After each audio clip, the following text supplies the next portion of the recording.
So 3 games in, and already we only have one team with a 100% record. No prizes for guessing who that is. The reigning champions and treble winners Manchester City have 9 out of 9. West Ham, Spurs, Liverpool and Arsenal have 7.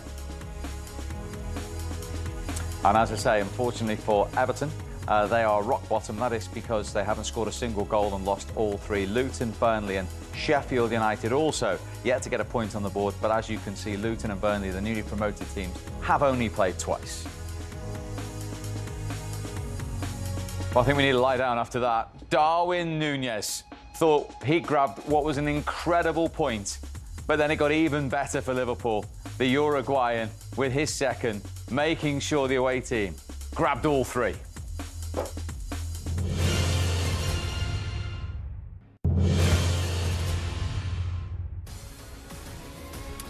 If you've just come in and switched on, you've missed a classic. Anthony Gordon giving Newcastle the lead. Virgil van Dijk shown a straight red card. Liverpool 68 minutes with 10 men. They look down and out. Nunez 4 minutes after coming on with an equaliser. And then in the 94th minute, he only went and won it. And that's what it meant to each and every one of them. And suffice to say, as we were watching the game in the studio just before coming back to you, there's a bit of excitement in here as well.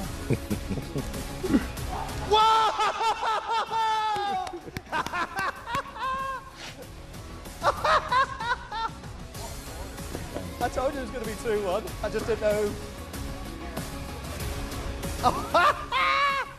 Mystic Michael was rather pleased with Liverpool's last-minute winner. Yeah, I don't often get excited. I certainly don't often run anymore. How's your hamstring after that? We were a bit worried, lads, weren't we? You two were firmly planted to the spot there, weren't you? Oh, dear. That just encapsulates what the Premier League's all about and what it means to everyone. No one could have predicted that. Yeah. It was unbelievable. What a finish to the game. I mean, Darwin Nunez, I think he could rightly feel a little bit of grief for hardly playing at all. I mean, they've played virtually everyone else, every other attacking option. And he's hardly played, but when he got a chance, wow, did he grab it? What adrenaline. The good news is Michael's hamstrings are fine. As we go live to St James's Park, Andy Robertson waiting to talk to us. Andy, well done. I mean, goodness me, that was amazing to watch. What was it like to play in at the end? What was that like, the adrenaline rush, when Darwin Nunez scores that second goal? Yeah, unbelievable. You know, obviously, I think a lot of people would have wrote us off at half-time, being down to 10 men, not playing our best football. Newcastle played well first half. They put us under pressure. They were winning all the 50-50s, but you know, slowly but surely at half-time we started to believe in ourselves. We looked around the changing room, we seen the quality we had, and you know, we probably dipped into what happened here last season. I think we went 2-0 up. They got Nick Pope set off, and then second half they probably dominated us. But luckily we had the 2-goal cushion, so we had to dip into that. We had to flip that. We knew we had the quality. We started keeping the ball well, and all we needed was one chance, and luckily we got 2. Your managers used the phrase mentality monsters a couple of times over the last few years. I mean, what characters does it show from the group? Everyone, all those substitutes that came on, obviously Darwin Nunez as well. Yeah, unbelievable. You know, I think that was the message at half-time. We were going to need every sub in there, you know, to be so ready to come onto the pitch. And, yeah, we needed the lads that were on the park. So, look, Darwin came on and, you know, he caused his threat in behind. His finishing's unbelievable. And yeah, look, we have competition in the places. You know, I think I heard, you know, Michael saying that he's probably not as happy not playing as many minutes so far this season, and you know, you're probably right. But it's about showing that attitude when you come to the pitch. It's about scoring goals. It's about causing the defenders problems and making the manager have something to think about. And you know, obviously Darwin done that, and I thought, you know, all the subs that came on done extremely well. Andy, you mentioned the subs that came on. Talking of the centre halves, you've probably got your, with all due respect, your 4th choice and your 6th choice or something like that, centre halves. How well did the centre half pairing play, and how difficult is that when you know there's such a change around when there's a red card? I thought Joey was absolutely outstanding. I thought he came on, you know, obviously in a difficult moment. We're 1-0 down. We've just went down to 10 men. The crowd are up, and it's only looking as if it's going one way. I thought Joey calmed us down. To be honest, I thought Joey started getting his foot on the ball, started playing his passes, and I thought he was tremendous. I thought he was exceptional for 60, 70 minutes, however long he played. And the big man coming on for his Premier League debut. You know, I don't think there's much tougher places and much tougher conditions, but I thought he done outstanding. You know, when you go 2-1 up, it's then about, you know, you've been pushing all game, and it's about then flipping it and trying to hold on. And I thought, you know, they didn't have any chances after that. We limited them to chances in the second half, and you know, when they did, I thought, you know, we called upon Ali. I thought he made some, the save in the first half is absolutely ridiculous. I don't know how he's done it, and that keeps us in the game, and then it allows us to do what we've just done. And Andy, you mentioned the red card there. What was your view of it? Did you have any issues with it at the time? From where I was, I just seen him getting the ball, but I was blindside to it, so I didn't see if Fudge caught his foot now or not. Obviously, that's the first time. Yeah, look, he obviously catches his foot, and it's difficult. He gets the ball as well. I think we were rightly to argue it, and I think Newcastle would have been the exact same, but. Did he have control of the ball? I'm not sure, but I think it does come through his foot after seeing it like that. So, look, we take it on the chin. It's a lot easier sitting here now and talking about the red card after a positive result than, maybe the way it was looking like it was going to go. So, look, we're really happy with the result. Obviously disappointing to lose Virgil, but, we'll deal with that. And, we need to start playing as well with 11 men as we did 10. That's probably, 2 games in a row now that we've played better with lesser men on the pitch. And finally, Andy, you've obviously got 7 points out the first 3 games. You've gone away to Newcastle, you've gone away to Chelsea. It's not bad of a start. Yeah, not bad. Look, our away form last season wasn't good enough. We knew that.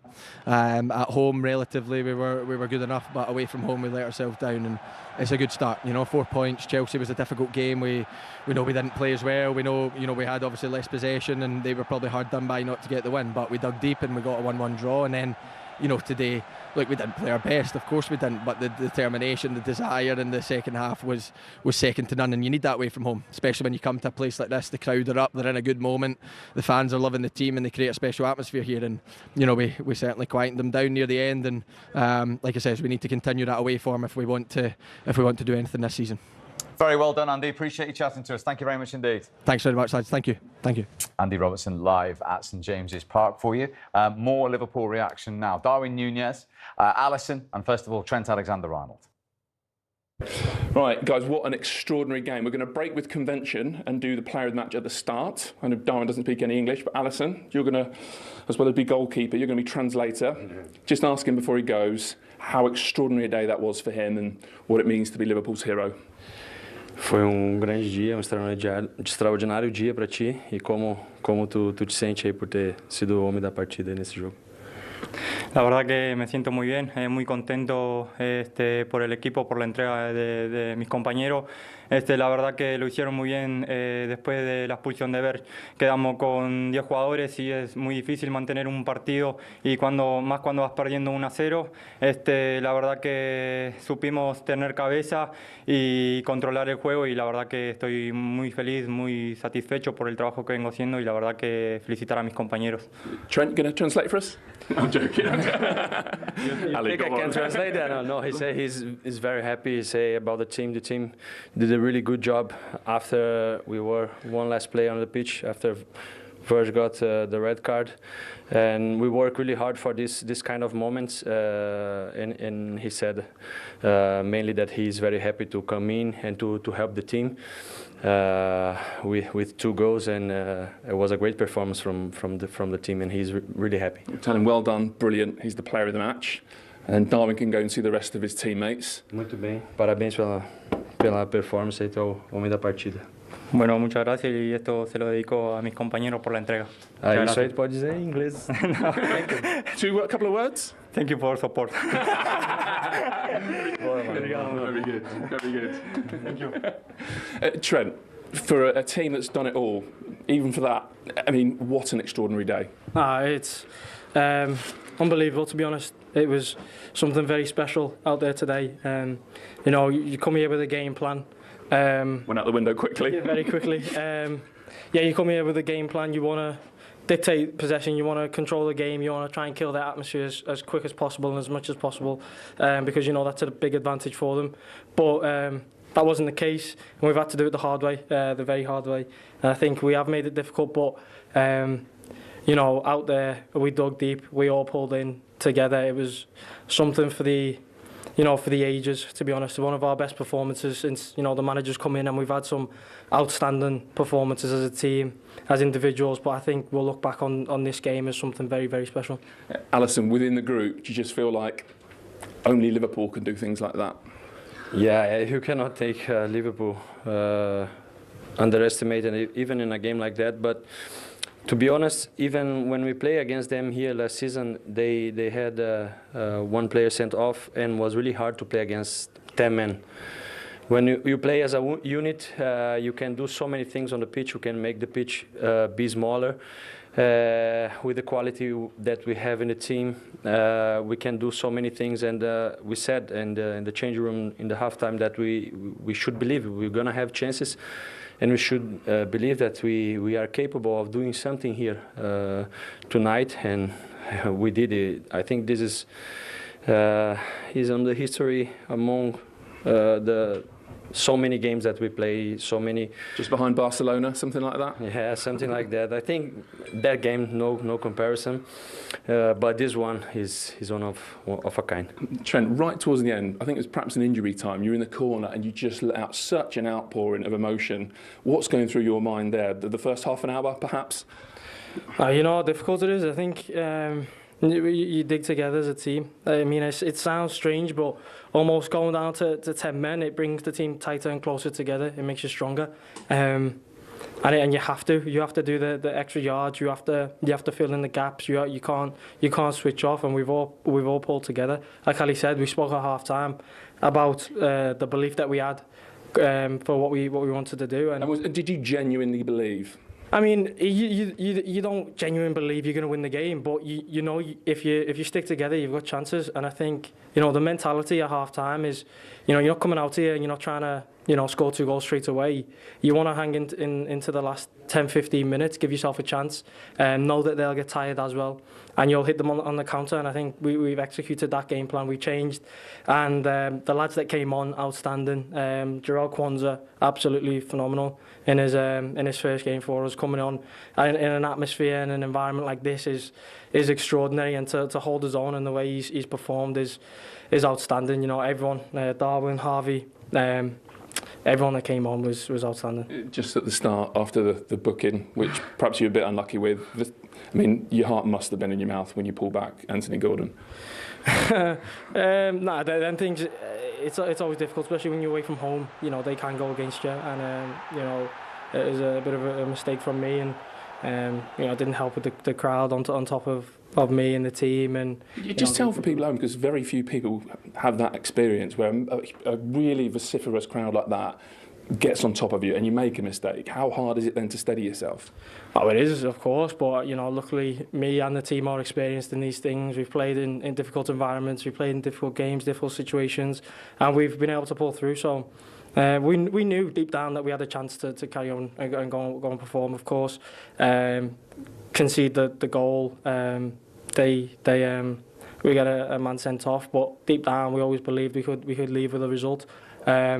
And to leave here with 3 points is a good thing and a very, very difficult thing, but to do it in the way that we did was something that we'll be very proud of, and we'll look back on this game with fond memories. And lastly, Alex, your most ever saves in a Premier League game, were you just thinking, if I can keep my team in it, keep it to 1-0, then perhaps we can do something extraordinary? Was that many? I'll tell you what the best one was that sticks in my mind. There was one from Almiron, I think, at 1-0. Yeah, I remember that one. That one was really good. I'm here for that. This is part of my job. I'm there to help the team, and the team is there to try to help me and to avoid them to have chances. But if they have, I always say it to the boys, somebody needs to be closer to the shot, making it more difficult to the striker or who is shooting, and making my life easier as well to read the moment. But today was about passion. Today was about believing to the end. Like coming from after the game, we played against Bournemouth as well, with 30 minutes without Maka, as well, showed already how good we could be with 10 men. We have to take that now forward and do that with 11 players. Keep that high level. Focus in every challenge, focus in every moment, and really believe that we can do something this season. Something special this season with this team. So many talks around us about our feelings about the transfer window, please don't put words in our mouth. We are together, we believe in ourselves, and we show that here against Newcastle in a really tough place, getting the 3 points after the circumstances. So this is something that we have to use. It will be even better for us if we can use this forward now. Well done. Unbelievable. Thank you. Thank Well you. done. Thank you. Well done. Well done. Thank you. Indeed, some battle cry from Alisson. As you saw, Liverpool 42 90-plus minute winners in Premier League history, more than any other club. And Alisson, of course, in the year they won the league, got one of them with a header at West Brom in the 95th minute. But let's look at the substitute impact of Darwin Nunez. Michael, it's incredible to say he was only on the pitch 18 minutes, including stoppage time. Yes, well, as I touched on before, I mean, he can feel a little bit hard done by because he's a top-class striker bought in for a lot of money, and he's hardly had a look in already this season. He's been fit, and this is the first real chance he's had, and wow, did he grab it with both hands. Do you know what? Both finishes were quite difficult. I actually was questioning as he was running through, thinking, can he score from that far out, that angle? But he absolutely struck it perfectly. He couldn't get any closer to the post. The obvious question here is for strikers. You've been sitting on the bench in a game like that, watching, and you're expected to act straight away to get into the rhythm of a game with 10 men. And like Michael says, very first opportunity, finished like that. How difficult? I think it's one of those things, when you're on the bench as a striker, you want to come on and you want to stake a claim for a chance in the side. So when you get an opportunity, you want to take that opportunity. He wasn't going to get many opportunities, and that was, unfortunately, it was a little bit of a mistake by Botman to hit his backside and then it clipped off his leg. But you can't take anything away from the finish. He's out wide, and you say all the time, go across the goalkeeper, hit it hard across the goalkeeper. He couldn't have struck it any purer than he did. Goes in the bottom corner. It was a great, great strike. Yeah, let's have a little look at the build-up as well. I mean, we spoke before the game, myself and Les, about the position of Trent Alexander-Arnold coming in central. This is him here. And I'm just going to play this slowly because there's a lot to look at in this goal. It's a phenomenal pass from him right through the middle. So we pick up Mo Salah at the top of the screen here.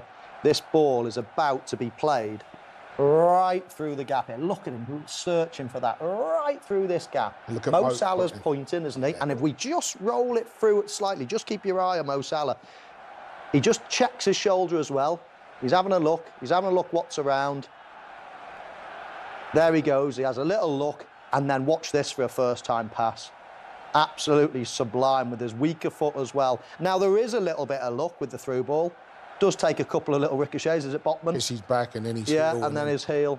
But it's a brilliant pass through and a brilliant little touch from Mo Salah. But what about that for a strike? There is one place in the goal he can hit that, and it's just in that bottom corner. This is another great angle. And do you know what he does? He takes it early. As he takes his touch here, the goalkeeper's just trying to set himself. Bang. And bang, just hits it across him. Great finish. And it literally skims the goalkeeper's gloves and hits the post and goes in. I mean, there's no other place it can go. It's a phenomenal finish with pace, with accuracy. It's just unstoppable. At that point, every Liverpool fan around the world is thinking, what a great point that is, with 10 men for 60-odd minutes at St James's Park. But Darwin Nunez... He takes a little touch to the side there, just to open up a little channel through to Darwin Nunez. And then, of course, it's a similar place to where he was. Goalkeeper's a little bit further out this time. But again, it's a beautiful finish. But that little touch from Mo Salah just opens up an angle whereby he can find that little corridor to play it alongside. And then once you've scored one, Steve, it doesn't matter how hard the chance is the next time, you're going to score. You're so full of confidence. He has a little look at the goalkeeper coming out there, and as the goalkeeper starts coming, he gets his head down, knows he's going to lift it into that corner. Two great finishes, and wins the game for Liverpool. Yeah.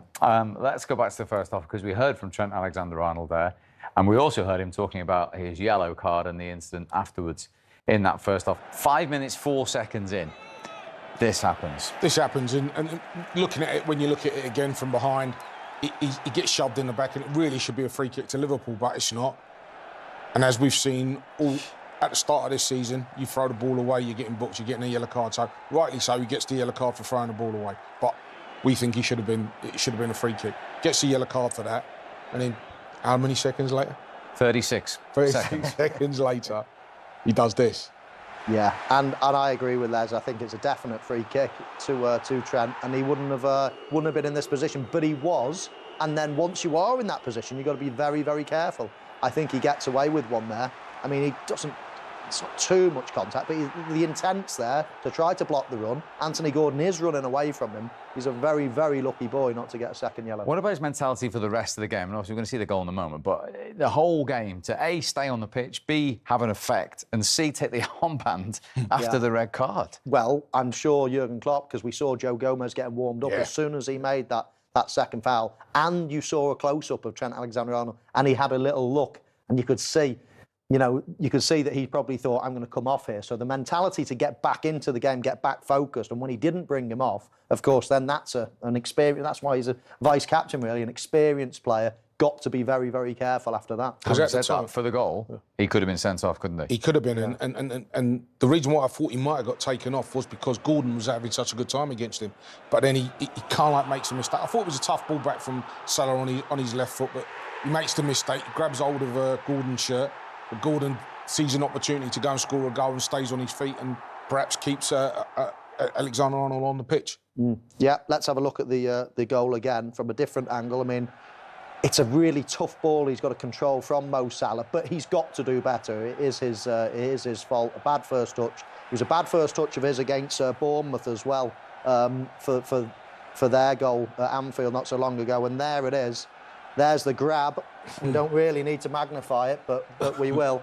A full hand of his shirt there, and if he had gone down, then he's sent off. But Anthony Gordon does well, stands on his feet, and it's an assured finish in the end. But yeah, Trent Alexander-Arnold had a bit of a nightmare first period to the game, and he gets away with it, and then develops into the game. And as I say, quite influential as well in one of the goals. Yeah, and then of course on 27 minutes. The big talking point of that first half, when Liverpool lost their captain, Virgil van Dijk. And Les, even in real time, you called this. Yeah, I did, because what it felt like was that it felt like Isak had got in front of Van Dijk, and the only way Van Dijk could get to the ball was going through Isak. And that's exactly what he did. And I saw it first time, and the more I saw it, the more I realised that, yeah, he'd got the player before he actually got the ball. I don't like the rule, because I think a yellow card and a free kick there would have been sufficed. But the rules are, if it's a goal scoring opportunity, because I think Isak's next touch takes him into having a shot at goal. Yeah, well, and I agree with Les there, because when I first saw it, I thought, is it a foul? I'm not quite sure. But then when we see the replay of it, then I think it's fair to say it is a red card, in my opinion, and in Les's for that matter.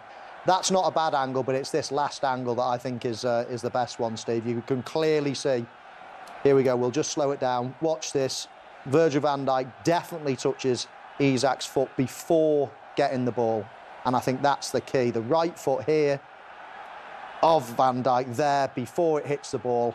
And I think when you break it down, say, does he get the player before the man? The answer is yes. So then that's a foul. And then when you take a step back and think, right, well, if it's a foul, is it a goal scoring opportunity? And I think you've got to say yes again. So sadly, for Virgil van Dijk, it's a red card. Dermot Gallagher, did you call that in real time, or did you need a few looks?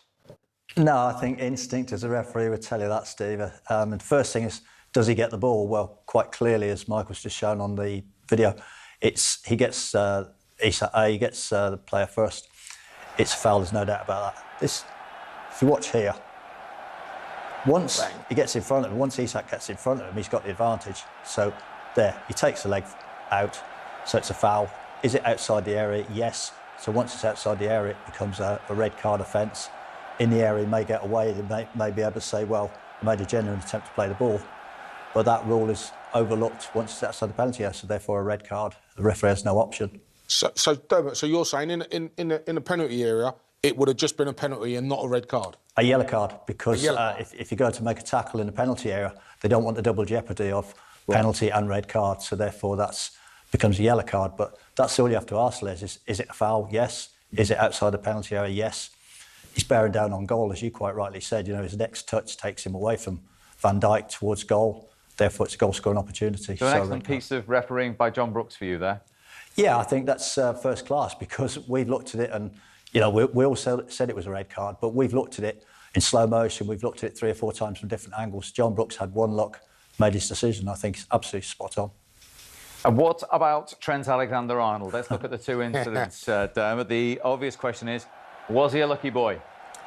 Well, ultimately he was a very lucky boy, but he was also unlucky, wasn't he? Because I don't think there's any doubt whatsoever he's fouled. Yeah. Now, that doesn't exonerate But once what he's he's been done. given a yellow, what about this? Yeah, absolutely. You know, I mean, that's a yellow card in its own right, isn't it? You know, it's breaking up a promising attack. He's made no attempt to play the ball, so it's a yellow card. And I think the minute it happened, immediately I thought, well, he's off here. You know, 6 minutes gone. You know, he's going to get a red card, but he didn't. Has the fact that it's 6 minutes in have any bearing on it in the referee's mind? Well, it shouldn't do, Steve, and I don't think it does. I just think the referee's misread it, whether he's felt that it's too far upfield, it's not promising attack, or whether he's felt that there's not enough contact.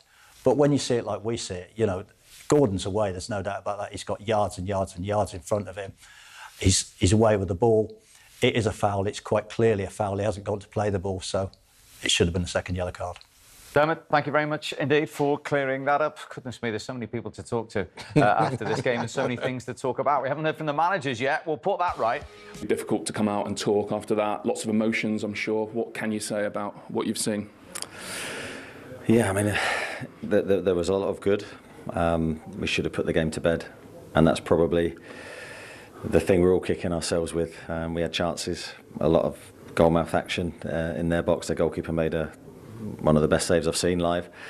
From Almiron? Yeah, from Almiron, and it just wasn't to be for us. So, I mean, if you're critical at all, not ruthless enough? Yeah, there was moments there for us. We needed the second goal because Liverpool are dangerous, and you know when they're making the subs, they're bringing good players on, world-class players on, and you know that it only takes a chance, even with 10 men, and they're such a good counter-attacking team.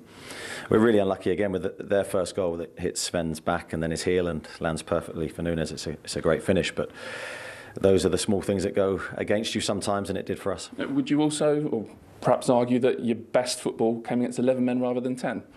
Yeah, I think sometimes that happens. For whatever reason, that wasn't our intention to slow anything down or to not continue the momentum that we had in the game, but it just then Liverpool become content for you to have the ball in front of them. There's less space, and it was tough for us to break them down there. They defended well. We had the chances though, and that's the thing that we're frustrated with. Does it become a mental challenge for players whether to stick or twist? Well, no, our message at half-time and the players' intent was to try and score again and put the game to bed, and with that second goal and the moments and the chances were there right to the end. But yeah, we just couldn't get that killer second goal, and then you're on a knife edge to a degree. The later the game goes, that one moment could hurt you, and that's what happened. It was a really stormy opening to the game, maybe an opening half an hour. Trent Alexander-Arnold lucky to stay on the pitch? For me, yes. You don't want to see players sent off, but for me, that's a clear red card. Yeah, and what about the situation with Virgil van Dijk? Clear as well? I think so. I think Alex is going through one-on-one at that moment, and he's brought down. So yeah, two moments that are key in the game, and I thought the referee got the first one wrong. Yeah, so do you look at that and think, I mean, I suppose you have a long time against 10, so you'd expect better from your team, but obviously against 9 it's even easier. Yeah, I think we're not looking at that as the reason why we didn't win the game. Let's be clear, that has to fall on our laps, but still, yeah, these are moments that at that moment in time was frustrating for us. How big a challenge now to pick the players back up after that, Eddie? Yeah, I mean, I think there will be a lot of emotion, as you said at the start of the interview. I think for us, we've had 3 games, 3 really tough games. We've won one of them, we've lost 2, and the 2 we've lost by the narrowest of margins. So against the best teams in the Premier League.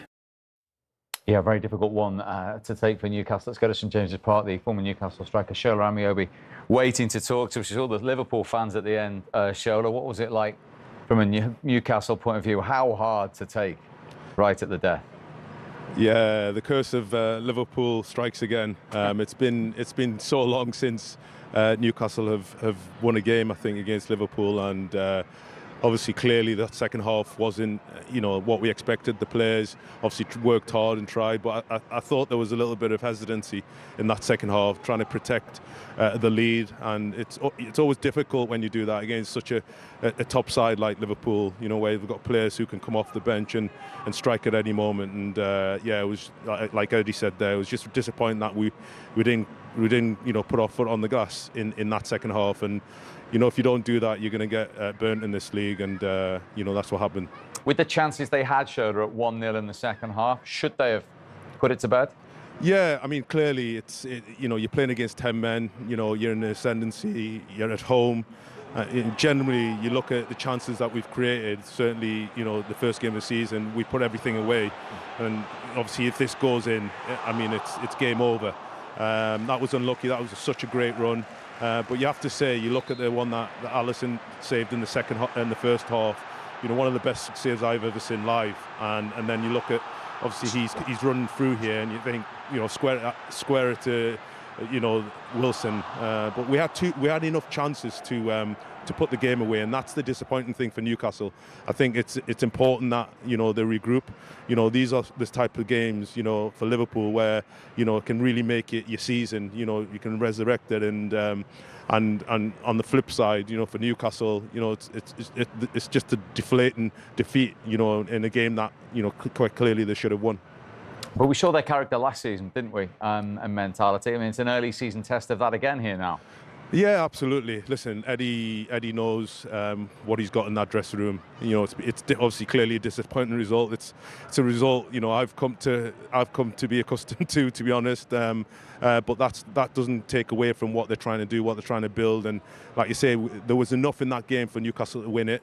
They just didn't take the chances. And when you're playing against the Liverpool side who are down like that, and who've got so much experience in the side, like you guys have mentioned, you have to be on your toes. And quite clearly, you look at the 2 goals that they scored. I think that was the only 2 shots they had on target, and it was just clinical. And that was the difference today, in the final third. Great to speak to you, Shola. Thank you very much. Thanks, indeed. Despair and defeat for Newcastle, then sheer elation for Liverpool and their manager, Jurgen Klopp. Well, Jurgen, I know I'm speaking to the guy whose team came from 3-0 down against Barcelona, but is that one of the great wins for you as a coach? Definitely. Much more. It was more difficult than the Barcelona game. Really? Yeah, of course, because the Barcelona game was at home. We played a sensational first game, lost it 3-0, but knew a lot about ourselves and a lot about how we can hurt Barcelona if we defend them properly. Today is completely different, so we didn't start particularly well into the game. We conceded a goal, get a red card, and then actually we played better from that moment on. We played better, we were much more controlled, we gave them. And obviously Newcastle struggled now with creating properly because we were now more compact and fought really hard. So half time the feeling was there that something is possible, yes, with a special performance, with a super attitude, desire, passion, all these kind of things. Then something is possible here with a bit of luck as well. Don't think we needed too much luck. We calmed the game down and brought then Darwin. Yeah, he was obviously fired up by for not playing, not starting, and put all the energy in these 2 shots. We could have scored before. Huh? We had really good chances. We had really good football moments like Diogo and Mo and stuff like this. Really good. Yeah, it was a super mature performance and 2 top class goals. Yeah, you mentioned Darwin there. Could that change everything for him in the red shirt? It has everything okay. The problem, I understand the question and stuff like this. It's clear, and he's not happy. How can a player be happy when he's not starting? The thing is, it's early in the season. We need to find stability. We need to find formation. We need to get results, and then we play anyway all 3 days, and everybody will play. So there's no doubt about that. And and if Darwin would have started the first 3 games, he would not play more games afterwards because of the intensity. He can't. So we need to get everybody in. We need to find a way of play again, and that's what we try to create. This is a completely new team with new key players. That's how it is, and so that needs time. And so yes, for him definitely, a striker scores 2 goals, and he needs I don't know what to get a smile out of his face. Rightly so, but for the team it was super important that we got something like that. You need these kind of things to grow together, and you cannot create it, you have to force it pretty much, and the boys did that today. Oh my God, how much I enjoyed that in the last second and the second goal. And half time we said, if he can turn this, then it's really something we can tell our grandkids, and I see mine in 10 days, so I will tell them. So I know you said you believed at half-time, but at one point, I mean, Trent could have been sent off. Virgil obviously was sent off. Are you thinking everything's going against us, this is unravelling? The first goal, obviously. I mean, I don't have to talk. I think Trent feels it. It's, my God. Do you think the close red card affects then what happens to him next? You know, that storm that's within the stadium. Everything. So first and foremost, I think, okay, so when Trent gets a yellow card, it's a clear foul on him. So the first one? Yeah, it's a clear foul on him. Everybody would. Even the fourth official said, foul. But it doesn't get whistled. Trent is like, should he kick the ball away? No, definitely not. But first it's a foul on Trent. So whistle it and nothing happens. So the red card, we just have to, you need to have another look, I'm pretty sure. So there's no active contact from Verge. It's a contact, I think, but there's no active going. It's just going for the ball, and on the way there, they cross the path. And with this soft touch on, and everybody said that wherever should not get soft penalties anymore, and all of us last year, the first soft penalty we got was against us when Arsenal, after they got an apology for that, but it doesn't help. For this contact, getting 3 games would be, oh my God, unbelievable. But we will see. We will see. For today, it at least gave us the chance to create something really special. What might not have happened in 11-11 because the boys pulled a proper fight out of the locker, and I love that a lot, to be honest. How is Virgil in the dressing room? He must be enjoying that victory more than anyone. Yeah, he's really thankful. He should be anyway. It's all good, but it's nice. The stories around the players who come on. Kwanzaa today, it's not a game. It's what a game. Who come on? Joey came on early. Played a super game. Really a super game. Really happy for him. Again, from a specific point for Andy, obviously catastrophe again. There's no clue what we actually do, and now we get a little bit, where's my, and then bam, again 10 men. You might think it's a tactic that you really want to play with. Absolutely. So, but then Mackay and Dom again on 6 later on, they're really super. Then Harvey there, Mo, what a shift, really brutal. Diogo came on, super impact. So, because it was super difficult, then sometimes these kind of stories get written, and so I'm happy with that. But obviously, I would have been much more happy if we can finish a game with 11 and win it. That would be cool. So lastly, this is something you touched on. How big a day do you think this is for the reboot for the new team? We don't have to. I have no clue what it will mean for that. But in the moment, it's absolutely great. I can't remember. I never. No, with 10 men in my history, with more than 1,000 games, I never had something like that. So in that way, at Newcastle, in this stadium, with the atmosphere, stuff like this, absolutely crazy. So I never had that, and that means something. So it's super special. What it means, I have no clue. Next week is Aston Villa. They are strong like crazy, so we have to be ready again. That's what we will try. I know I said lastly, but just one more if I can. How important is it that you hang on to Mo Salah? I know you sort of tried to put that story to bed on Friday, but it hasn't quite gone away. For me, it has. Okay. And that's that. You can see just what it means to Jurgen Klopp. He says in over 1,000 games he's never had a scenario like that, and as you alluded to at the full-time whistle, one to tell his grandkids about. And that's coming from a man who's won everything. Yeah, well, you know, in this job you try to be balanced about it and control your emotions, but even then I just had the feeling that was something special we witnessed there. And you know, you just don't come back with 10 men against a really strong team away from home when things aren't going great, you know, and you might have been down to 9 men and all these things. You know, you've got a young kid making his debut at centre-half in a crucial position. Joe Gomez that hasn't kicked the ball for a while. You know, that's the other centre-half. Just things were just going wrong. And how they've pulled that out the fire, and I just sensed at the time, that is special. It's a special result, and you could see. Did you see Trent Alexander-Arnold's reaction at the end? Jurgen Klopp to the players, they were on the pitch celebrating like they'd won a Champions League final. It was quite incredible. And to get 7 points out of that was a tricky start for Liverpool. Away at Newcastle, away at Chelsea.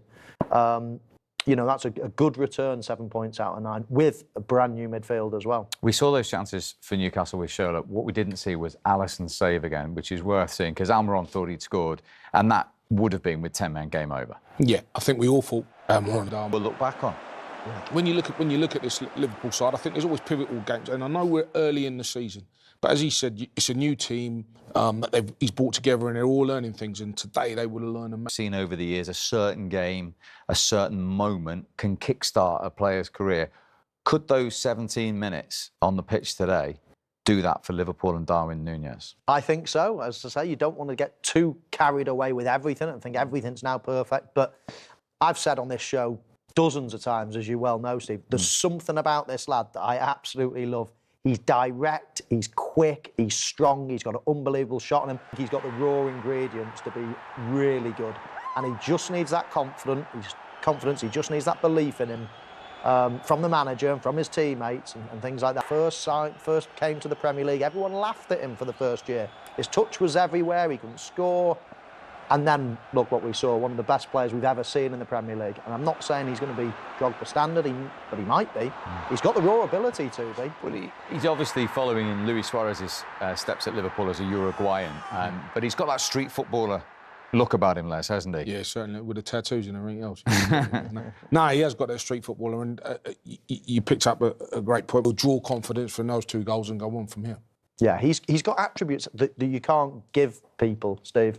You can't, that directness, that attitude that you talk about, he just, almost the easy things he struggles with, and I think a little bit of good coaching around him. And the funny thing is, you normally, with a rough diamond like him, you normally expect to be paying you 30, 40 million, try to develop something into a £100 million player. They've paid actually full whack for him. I was expecting a more rounded player. Liverpool haven't got that, but they have got something that could be special, could be in the future. Just to round off then, are you interested to see now Newcastle's reaction? Brighton away next, if they can respond straight away. Yeah, we was hoping to respond today, and I think for 45 minutes, they looked at the better side. This was always going to be a test. In the same way, it was going to be a test for Liverpool to see where they are. You know, Newcastle, the up-and-coming team, everyone's looking at Newcastle and saying, right, OK, what are they going to do this season? Now's a big test for them. They've had 2 against arguably 2 of the best teams in the division. They've still shown that they're still a little bit away from being where they want to be. And in terms of Liverpool, Jurgen Klopp says they need to grow together, this young team. What can a result in that fashion do for a new team and a new set of players like that? Well, normally, Les mentioned it before, the lessons they will have learned today, normally you learn your lessons in defeat. You know, it really hurts and you learn quick. I think Liverpool will have learned a lot of lessons today, a lot about themselves, with a brand new midfield, with new players that have come in, a couple of injuries, suspensions, things like that.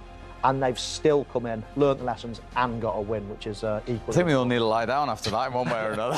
Thank you very much indeed for your company. Listen,